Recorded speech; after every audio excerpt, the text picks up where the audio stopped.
the first topic that I want to cover is what I always explain during my workshop. Because obviously, sourdough, you need sourdough starter, first of all, okay? Hello, Kate. You need the sourdough starter to begin your journey.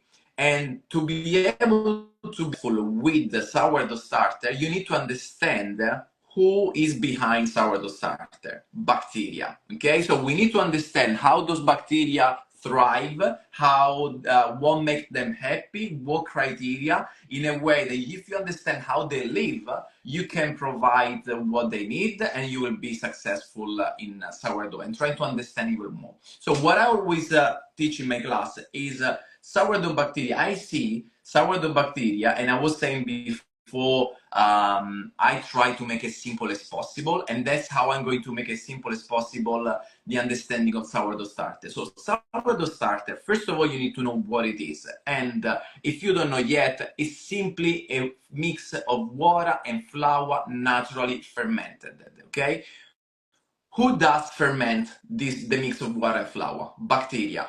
Bacteria. What kind of bacteria? Lactobacillus bacteria and wild yeast. Okay, you have those two major bacteria and fungi. So the wild yeast is the family of the fungi.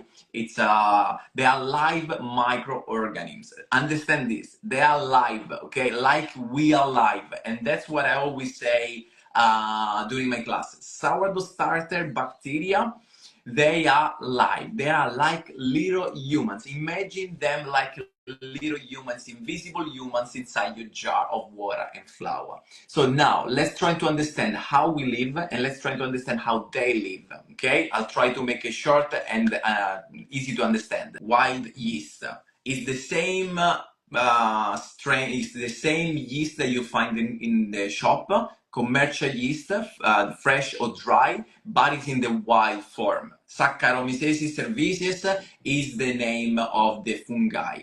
Okay, these live microorganisms that will produce the CO2, the air inside the bread.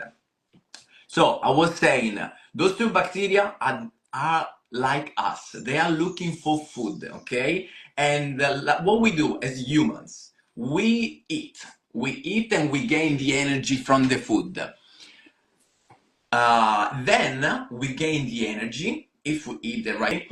And then what happened? We have byproduct, right?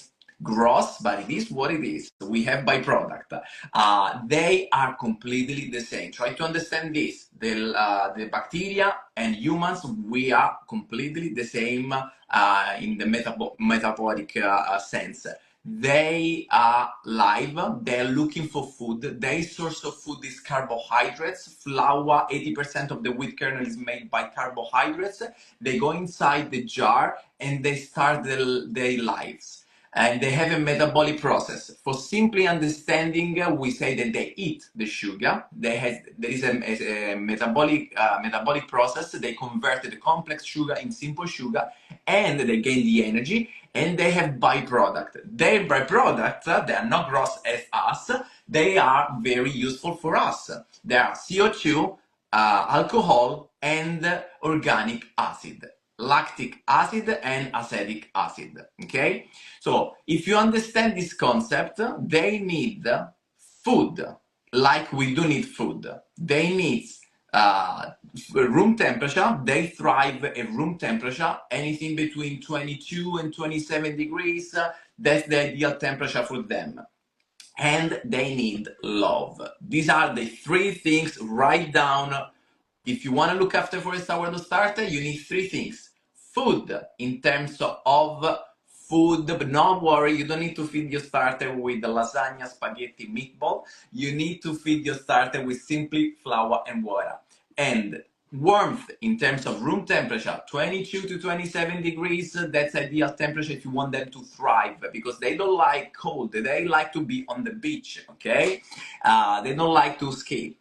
And the third, you gotta love the process. Love them. They are live microorganisms. Okay. Imagine they're little humans. You gotta love them, otherwise they will show they will be upset. Okay, and they will show off, and they will show the upset that they are upset. Okay, so they won't be able to make beautiful bread for you. So I hope this concept is clear enough. Understanding who they are, what they need, and how you can look after is just the beginning. It's a big picture of sourdough starter, but believe me, if you understand these three things that they need, you're going to have an easier process looking after them, okay?